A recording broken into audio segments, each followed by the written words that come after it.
ഐതിഹാസികമായിട്ടുള്ള വിദ്യാഭ്യാസ സമരത്തിന്റെ തുടർച്ചയായിട്ട് കാണാൻ ആഗ്രഹിക്കുകയാണ്. ഞങ്ങൾക്കെല്ലാം അറിയുന്ന ഒരു മനുഷ്യനുണ്ടായിരുന്നു. കേരളത്തിന്റെ ചരിത്രം മാറ്റിമറിച്ച, കേരളത്തിന്റെ ഗതി മാറ്റിമറിച്ച,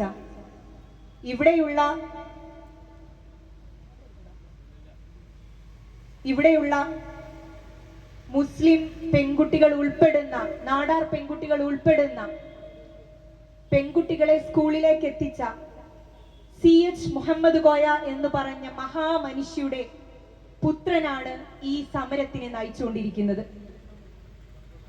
മരിക്കുവോളം അദ്ദേഹം പറഞ്ഞത് വിദ്യാഭ്യാസത്തിന്റെ കാര്യത്തിൽ നോ കോംപ്രമൈസ് എന്നുള്ളതാണ്. നോ കോംപ്രമൈസ് എന്നുള്ളതാണ് മരിക്കുവോളം അദ്ദേഹം ഈ നാട്ടിലുള്ള ആളുകളോട്, ഇവിടെയുള്ള ഭരണകൂടത്തിനോട് അദ്ദേഹം പറഞ്ഞത്. ബഹുമാനപ്പെട്ട മുനീർ സാഹിബിന് അതേ രക്തമാണ് ഉള്ളത് എന്ന് വീണ്ടും അടിവരയിടുന്ന ഒരു സമരവേദിയിലാണ് നമ്മൾ ഒത്തുകൂടിയിരിക്കുന്നത്. നമ്മൾ ആലോചിക്കേണ്ടത്, കള്ളു കൊണ്ടുപോയിട്ട് വിൽക്കുന്ന ഒരു ഗവൺമെന്റ് ആണ് ഈ നാട്ടിൽ ഭരണം നടത്തിക്കൊണ്ടിരിക്കുന്നത്. അടുത്ത ദിവസം വന്ന വാർത്ത, ഇനി ആളുകള് വീട്ടിലേക്ക് വന്ന് മദ്യം വിതരണം ചെയ്യും എന്നുള്ള രൂപത്തിലാണ്. ആ രൂപത്തിൽ അവർ കച്ചവടം നടത്തുന്നു, ആളുകളെ തല്ലിക്കൊല്ലുന്നു, രക്തം ഇങ്ങനെ തെറിപ്പിച്ചുകൊണ്ട് ആളുകളുടെ മുൻപില് ഞങ്ങൾ എന്തോ അമാനുഷിക ശക്തിയുള്ള ആളുകളാണ്, ഞങ്ങളെ വെല്ലാൻ ആരുമില്ല എന്നുള്ള രാഷ്ട്രീയ തിട്ടൂരം ഇറക്കുന്നു. അതിനിടയില് ചോരയും നീരും ഒഴിഞ്ഞ് ഈ നാട്ടിലുള്ള ആളുകൾക്ക് വിദ്യാഭ്യാസ സമുച്ചയങ്ങൾ ഉണ്ടാക്കിയിട്ടുള്ള, യൂണിവേഴ്സിറ്റികൾ ഉണ്ടാക്കിയിട്ടുള്ള, അതേപോലെ അത്തരത്തിൽ വിദ്യാഭ്യാസ വകുപ്പിന് നേതൃത്വം നൽകിയിട്ടുള്ള ആളുകളുടെ പിന്മുറക്കാർ ഇതൊന്നും നോക്കി നിൽക്കില്ല എന്നാണ് സർക്കാരിനോട് ഞങ്ങൾക്ക് പറയാനുള്ളത്. നോക്കൂ, നിങ്ങൾ എത്ര ദിവസമായി നമ്മൾ ഈ സമരവുമായിട്ട് രംഗത്തുണ്ട്. +1 അഡ്മിഷന്റെ സമയം മുതൽ നമ്മൾ പറയുന്നുണ്ട് എല്ലാവർക്കും ഇവിടെ അഡ്മിഷൻ ലഭിക്കുന്ന രൂപത്തിലുള്ള സംവിധാനം ഉണ്ടാവണമെന്ന്. കേരളത്തിന്റെ കാര്യമാണ് നമ്മൾ പറഞ്ഞത്. ഇവിടെ എത്ര കുട്ടികൾ പുറത്തു നിൽക്കേണ്ടി വരും എന്നുള്ള കണക്കുകൾ മുന്നോട്ട് വെച്ചിട്ടാണ് UDFന്റെ നേതൃത്വത്തിലുള്ള പ്രക്ഷോഭങ്ങൾ നടന്നത്, ധർണ നടത്തിയത്. നമ്മൾ സെക്രട്ടേറിയറ്റിൽ, നിയമസഭാ മന്ദിരത്തിന് മുൻപിൽ പോയിട്ട് നമ്മൾ സമരം ചെയ്തത്.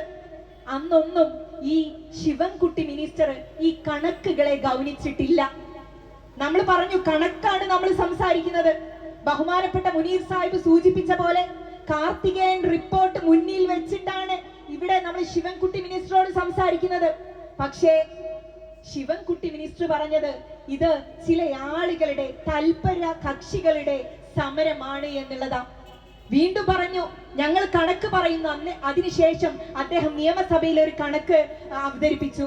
ആ കണക്കിലെ തെക്കൻ മേഖലയിലുള്ള വിദ്യാഭ്യാസ, ഹയർ സെക്കൻഡറി വിദ്യാഭ്യാസത്തിനുള്ള സൗകര്യങ്ങളും അതേപോലെ വടക്കൻ മേഖലയിലുള്ള സൗകര്യങ്ങളെയും കൂടി കൂട്ടിച്ചേർത്തിട്ട് ഒരു കൊട്ടക്കണക്ക് അദ്ദേഹം അവതരിപ്പിച്ചു.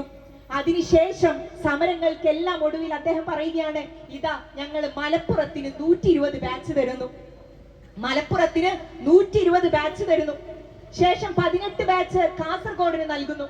ഈ ബാച്ച് എന്നുള്ളത് യഥാർത്ഥത്തില് ഈ സർക്കാരിന്റെ കയ്യിലുള്ള കാര്യമേ അല്ലായിരുന്നു.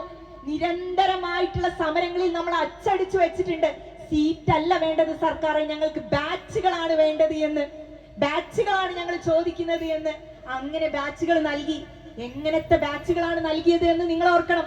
സയൻസ് ഇല്ലാ ബാച്ചുകളാണ് മലപ്പുറത്തും കാസർഗോഡും അനുവദിച്ചത് എന്നുള്ളതാണ് സത്യം. സയൻസ് ഇല്ലാ ബാച്ചുകൾ നിങ്ങൾ പരിശോധിച്ച് നോക്കണം. കഴിഞ്ഞ കാലങ്ങളിലായിട്ട് കുട്ടികൾ പഠിക്കാൻ ആഗ്രഹിച്ച വിഷയം ഏതാണ്? അത് സയൻസ് ആണ്. സയൻസിൽ അഡ്മിഷൻ കിട്ടണം. എങ്ങനെയെങ്കിലും സയൻസിൽ എനിക്ക് +1 +2 കോഴ്സ് കംപ്ലീറ്റ് ചെയ്യണമെന്ന് ആഗ്രഹിക്കുന്ന കുട്ടികളാണ് മലബാർ മേഖലയിലുള്ള ഭൂരിപക്ഷം കുട്ടികളും എന്നുള്ളത് കണക്കുകൾ നമ്മളോട് പറയുന്നുണ്ട്. അങ്ങനെ നിൽക്കുന്ന സ്ഥലത്താണ് ഇവർ 120 ബാച്ചുകൾ പ്രഖ്യാപിച്ചിട്ടുള്ളത്. ഇനി ഈ 120 ബാച്ചും പോരാ എന്നുള്ള ആവശ്യം നമ്മുടെ മുൻപിലുണ്ട്. പക്ഷെ എനിക്ക് നിങ്ങളോട് പറയാനുള്ളത് ഈ തെക്കിന്റെയും വടക്കിന്റെയും കണക്ക് തന്നെയാണ്. തെക്കിന്റെയും വടക്കിന്റെയും കണക്ക് പറയാതെ ഈ മലബാറിലെ സീറ്റ് പ്രതിസന്ധി ഇവിടെ അവസാനിക്കില്ല എന്നുള്ളത് മുഖ്യമന്ത്രിയും വിദ്യാഭ്യാസ മന്ത്രിയും ഓർക്കേണ്ടതുണ്ട്. ഇത് പറയുമ്പം പ്രാദേശികവാദമാണ് എന്ന് പറഞ്ഞോട്ടെ, പക്ഷെ എന്നാലും നിങ്ങൾ ആലോചിക്കേണ്ടത് വടക്കുള്ള ആളുകൾ കൊടുക്കുന്ന അതേ നികുതി പണം തന്നെയാണ് തെക്കുള്ള ആളുകൾ നൽകുന്നത്. നിങ്ങൾ മലബാർ എന്ന് പറയുമ്പോൾ എന്താണ് കണക്കിലാക്കിയത്? കേരളം എന്ന് പറഞ്ഞാൽ എന്താണ്? കേരളം എന്ന് പറയുന്നത് നിങ്ങൾക്ക് തിരുകൊച്ചിയും തിരുവിതാംകൂറുമാണ് എങ്കിൽ ഞങ്ങൾ അതിലേക്ക് കൂട്ടി പറയുന്നു മലബാറും ഉൾപ്പെടുന്ന, തിരുകൊച്ചിയും ഉൾപ്പെടുന്ന, തിരുവനന്തപുരം ഉൾപ്പെടുന്ന, തിരുവിതാംകൂർ ഉൾപ്പെടുന്ന മേഖലയാണ് ഇന്ന് കേരളം എന്നുള്ളത് അങ്ങ് മനസ്സിലാക്കേണ്ടതുണ്ട് എന്നുള്ളതാണ് മുഖ്യമന്ത്രിയോട് പറയാനുള്ളത്. അങ്ങ് ഈ തിരുകൊച്ചിയുടെ രാജാവല്ല, അങ്ങ് ഈ കേരളത്തിലെ മഹാനായിട്ടുള്ള ഈ കേരളം ഭരിക്കുന്ന മുഖ്യമന്ത്രിയാണ് എന്നുള്ളത് പിണറായി വിജയൻ ഓർത്താൽ നന്ദി എന്നുള്ളതാണ് ഈ സമരത്തെ അഭിസംബോധന ചെയ്ത് എനിക്ക് പറയാനുള്ളത്. അതുകൊണ്ട് തെക്കും വടക്കും കണക്കുകൾ എടുത്ത് പരിശോധിച്ച് നോക്കിയാൽ അവിടെ നൽകുന്ന നികുതി ഞങ്ങൾ ഇവിടെ നൽകുന്നുണ്ട് എങ്കിലും ഞങ്ങളുടെ മക്കൾക്ക് അവരാഗ്രഹിക്കുന്ന കോഴ്സ് എടുത്ത് പഠിക്കാനുള്ള അവകാശം നിങ്ങൾ നൽകുന്നില്ല എന്നുള്ളത് തന്നെയാണ് പ്രധാനപ്പെട്ട കാര്യം. ഒരുപാട് സീറ്റുകൾ ഇന്ന് ഒഴിഞ്ഞു കിടക്കുകയാണ്, ഒരുപാട് സീറ്റുകൾ ഒഴിഞ്ഞു കിടക്കുകയാണ്. നിങ്ങൾ പരിശോധിച്ച് നോക്കിയാൽ തെക്കൻ മേഖലയിലെ ആളുകൾക്ക്, ഇവിടെയുള്ള കുട്ടികൾക്ക് ലഭിച്ചിട്ടുള്ള ഗ്രേഡ് മാർക്ക് ഇല്ല എങ്കിൽ, അല്ലെങ്കിൽ ഇവിടെയുള്ള കുട്ടികളോളം മാർക്ക് ഇല്ല എങ്കിലും അവരാഗ്രഹിക്കുന്ന കോഴ്സ് എടുത്ത് പഠിക്കാനുള്ള സൗകര്യങ്ങൾ തെക്കൻ മേഖലയിലുള്ള കുട്ടികൾക്ക് പറ്റുന്നുണ്ട്.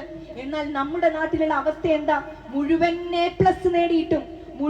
A+ നേടിയിട്ടും പരമാവധി മാർക്ക് അവരാൽ ആവുന്ന രൂപത്തിൽ അവരെ ഉണ്ടാക്കാൻ ശ്രമിച്ചിട്ടും ഇന്ന് അവർക്ക് വേണ്ടിയ രൂപത്തിലുള്ള ഒരു കോഴ്സിന് അഡ്മിഷൻ ലഭിക്കാൻ ഇന്ന് നമ്മുടെ നാട്ടിൽ സാധിക്കുന്നില്ല എന്ന് പറയുന്നത് ഖേദകരമായിട്ടുള്ള അവസ്ഥ തന്നെയാണ്. അതുപോലെ മറ്റൊരു കാര്യം, ഇവിടെ കഴിഞ്ഞ കാലങ്ങളിലായിട്ട് നിങ്ങൾ നടത്തി വരുന്ന ഒരു സർക്കസ് ഉണ്ട്. അത് അധിക സീറ്റുകൾ അനുവദിക്കുക എന്നുള്ളതായിരുന്നു. അങ്ങനെ 65ഉം 70ഉം കുട്ടികൾ ഒരു ക്ലാസ്സിൽ ഇരുന്ന് പഠിക്കുകയാണ്. 65ഉം 70ഉം കുട്ടികൾ. അധ്യാപകന്മാർക്ക് പറ്റുന്നില്ല. എങ്ങനെ പറ്റും? അവർക്ക് സംസാരിക്കാൻ, ആളുകളിലേക്ക് എത്താൻ, ഓരോ കുട്ടിയെയും ശ്രദ്ധിക്കാനുള്ള കപ്പാസിറ്റി അവർക്കില്ല. ഇനിയും ആ രൂപത്തില് നമ്മുടെ ക്ലാസ്സുകൾ ഇപ്പോഴും നടന്നു പോകുന്നുണ്ട്. അങ്ങനെയാണ് എങ്കിൽ നാളെ നമ്മുടെ ക്ലാസ് റൂമുകൾ ഓരോന്നായിട്ട് പല ഓഡിറ്റോറിയത്തിലേക്ക് മാറ്റേണ്ട ഗതികേടാണ് ഇന്ന് കേരളത്തിലെ വിദ്യാഭ്യാസ മേഖലയിൽ ഉള്ളത് എന്ന് സർക്കാർ തിരിച്ചറിയേണ്ടതുണ്ട്. ഓരോന്നായിട്ട് ഇടകീറി പരിശോധിച്ചുകൊണ്ട് ഒരു സമഗ്രമായിട്ടുള്ള പരിഷ്കരണം തന്നെ യഥാർത്ഥത്തിൽ വിദ്യാഭ്യാസ മേഖലയിൽ ആവശ്യമാണ്. ആളുകൾ പോവുകയാണ്, പറഞ്ഞിട്ട് കാര്യമില്ല. മൈഗ്രേഷൻ നടക്കുന്നുണ്ട്, ബ്രെയിൻ ഡ്രെയിൻ നടക്കുന്നുണ്ട്, ആളുകൾ വിദേശത്തേക്ക് പോകുന്നുണ്ട്, പഠിക്കാൻ ഉന്നത സംവിധാനങ്ങളുള്ള സ്ഥലത്തേക്ക് അവർ പോകുന്നുണ്ട്. കുറ്റം പറയാൻ പറ്റില്ല. ഇവിടെ നിങ്ങൾ നൽകുന്ന ഒരു ക്വാളിറ്റി ഓഫ് എഡ്യൂക്കേഷൻ എന്താണ്? കുട്ടികൾക്ക് പഠിക്കാൻ എന്ത് നിലവാരത്തിലുള്ള വിദ്യാഭ്യാസമാണ് നിങ്ങൾ നൽകുന്നത്? വിദ്യാഭ്യാസ നിലവാരം നോക്കിയിട്ട് തങ്ങൾ കോമ്പീറ്റ് ചെയ്യുന്നത്, നിങ്ങൾ മത്സരിക്കുന്നത് ഈ കേരളത്തിലുള്ള ഒരു ചെറിയ ഏരിയയിലുള്ള ആളുകളോടല്ല. ആഗോള തലത്തിൽ ഗ്ലോബലൈസേഷൻ നടക്കുന്ന ഈ കാലത്ത് ലോകത്തിന്റെ ഏതറ്റത്തുള്ള കുട്ടിയുമായിട്ട് മത്സരിക്കാനുള്ള യോഗ്യത നമ്മുടെ നാട്ടിലുള്ള കുട്ടികൾക്ക് ഉണ്ടാവണം. അത് തിരിച്ചറിഞ്ഞുകൊണ്ടാണ് പലപ്പോഴും നമ്മുടെ നാട്ടിലുള്ള രക്ഷിതാക്കൾ കുട്ടികളെ വിദേശത്തേക്ക് അയക്കുന്നത്. ഈ കാര്യം മനസ്സിലാക്കാനെങ്കിലും ഉന്നത വിദ്യാഭ്യാസ മന്ത്രിക്കും നമ്മുടെ മന്ത്രിമാർക്കും ഒക്കെ അല്പമെങ്കിലും സമയം അവർ കണ്ടെത്തേണ്ടതുണ്ട് എന്നാണ് പറയുന്നത്. ദീർഘിപ്പിക്കുന്നില്ല. ഇവിടെ ഈ സമരം ഞാൻ ഒരിക്കൽ കൂടി പറയുന്നു, ഇത് അനിശ്ചിതകാല സമരമാണ്. അനിശ്ചിതകാല സമരം എന്ന് പറയുമ്പോൾ +1 +2 ബാച്ചുകൾ അനുവദിക്കുക എന്നുള്ളതാണ് നമ്മുടെ ആവശ്യം. ആ +1 ബാച്ചുകൾ അത് താൽക്കാലിക ബാച്ചായിട്ടല്ല, അത് കാലാകാലവും ഇവിടെയുള്ള പ്രശ്നത്തിന് പരിഹാരമാകുന്ന രൂപത്തിലുള്ള ബാച്ചുകൾ അനുവദിച്ചുകൊണ്ട് ഈ സമരത്തിന് ഏറ്റവും സ്പീഡിൽ തന്നെ, ഏറ്റവും വേഗത്തിൽ തന്നെ പരിഹാരം കാണുമെന്നാണ് ഞങ്ങൾക്ക് സർക്കാരിനോട് ആവശ്യപ്പെടാനുള്ളത്. അല്ലാത്ത പക്ഷം ഈ സമരപ്പന്തൽ ഇവിടെ നിൽക്കില്ല. ഇത് നീണ്ടങ്ങ് സെക്രട്ടേറിയറ്റിന്റെ പടിക്കൽ വരെ എത്തിക്കാൻ യൂത്ത് ലീഗിന്റെ നേതൃത്വത്തിലുള്ള ആളുകൾ റെഡിയാണ് എന്ന് മാത്രം പ്രഖ്യാപിച്ചുകൊണ്ട് ഈ സമരത്തിന് എല്ലാവിധ അഭിവാദ്യങ്ങളും നേർന്നുകൊണ്ട് നിർത്തുന്നു. നന്ദി. ജയ് ഹിന്ദ്, ജയ് UDF.